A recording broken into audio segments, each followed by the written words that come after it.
Nous allons donc continuer en ce 11 novembre 2025. Ce que nous avions prévu depuis le 28 septembre. Parce que, il faut le dire, compte tenu d'un certain nombre de difficultés que nous traversons, il y a plus de jours où nous n'avons même pas le moral pour pouvoir parler. Donc, si on vient, qu'il n'y a pas l'inspiration, c'était, on passe le temps et on reporte. Parfois, il y a des voyages qui entrent aussi dedans et tout, donc voilà. En tout cas, l'essentiel, c'est quand même de pouvoir faire passer le message avant qu'il ne soit trop tard, parce que la logique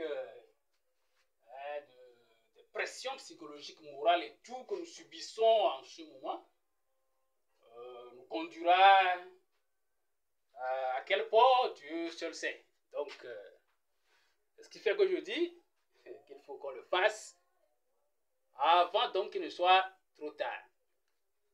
Espérons qu'il ne soit jamais trop tard. En tout cas, par rapport à cette question du problème selon lequel l'ETR, au lieu d'encourager le formel, au lieu d'encourager dans la formalisation des entreprises, travaille malheureusement plutôt en défaveur de cette formalisation-là. Autrement dit, l'OTF fait la promotion de l'informel, c'est ce que nous avions dit. Et par rapport à ce constat, nous essayons de faire voir pourquoi nous le disons, et nous faisons des propositions de sortie de cette situation-là. Nous sommes là, au laboratoire de réflexion et d'action pour un mieux-être social, qui est un laboratoire mis en place par le complexe socio-économique SMRS FA, SMRS AEG. Voilà. Donc l'association, derrière c'est l'association Sauver le Monde par le respect du sexe, qui est une association engagée contre la dépravation sexuelle et qui se déploie sous 4 axes. Donc l'axe 3 qui est la lutte contre la pauvreté, c'est cet axe-là qui travaille dans cette logique entrepreneuriale, dans le but donc de faire face autant que faire se peut au fléau qu'est la pauvreté. Alors, nous avons eu à faire la proposition numéro 1, qui est la solution numéro 1. Maintenant, nous venons à la proposition numéro 2 pour promouvoir l'entrepreneuriat formel et le civisme fiscal.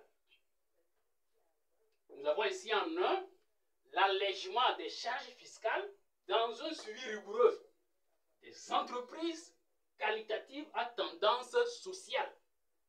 Là aussi, il faut avoir suivi beaucoup de nos anciennes vidéos pour comprendre. Quand nous parlons d'entreprise qualitative, c'est quoi? Quand nous parlons d'entreprise qualitative à tendance sociale, quelle est la différence? Voilà. Donc ici, il est question d'alléger les charges fiscales pour ces entreprises qualitatives-là. Et au-delà d'alléger les charges fiscales, du moins pour les premières années, peut-être les 3, les 5 premières années, pourquoi pas les 10, ça dépend du visage donc de l'entreprise et de son évolution.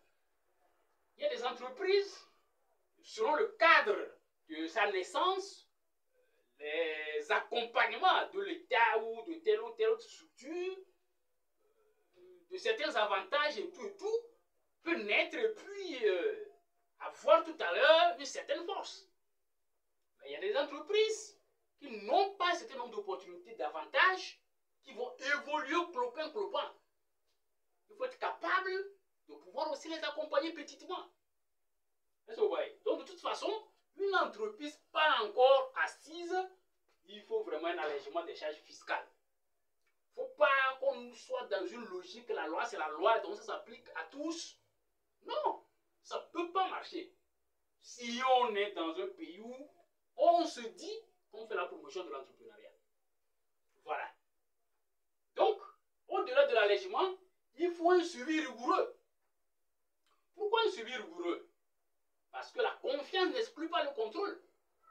Une entreprise peut fonctionner normalement, mais se présenter comme une entreprise ayant des difficultés. Quand on ne fait pas un suivi rigoureux, comment est-ce qu'on peut le savoir? Voilà. Il faut qu'on soit dans la vérité pour pouvoir faire en sorte que les entreprises qualitatives soient à tendance sociale. Sinon, il y aura des entreprises qualitatives, mais qui n'auront pas une certaine tendance sociale. Et là, ça fausse la vision dans laquelle nous sommes en train de mener notre discussion. Parce que pour nous, une entreprise est appelée à servir quand même le bien-être social. Si l'entreprise est là, et le fait que accumuler du bien sans que l'on voit des impacts positifs et durables au niveau de la population, au niveau de la société, alors je crois qu'il y a un problème. Il y a un problème. C'est pourquoi nous n'encourageons pas les entreprises capitalistes, mais nous encourageons les entreprises à tendance sociale. Cela ne leur enlève pas le fait d'être entreprise. Le fait de viser de l'intérêt. Viser de l'intérêt tout en n'oubliant pas l'humain. Voilà donc une proposition qu'il faut que les autorités prennent en compte. Nous reviendrons pour d'autres propositions.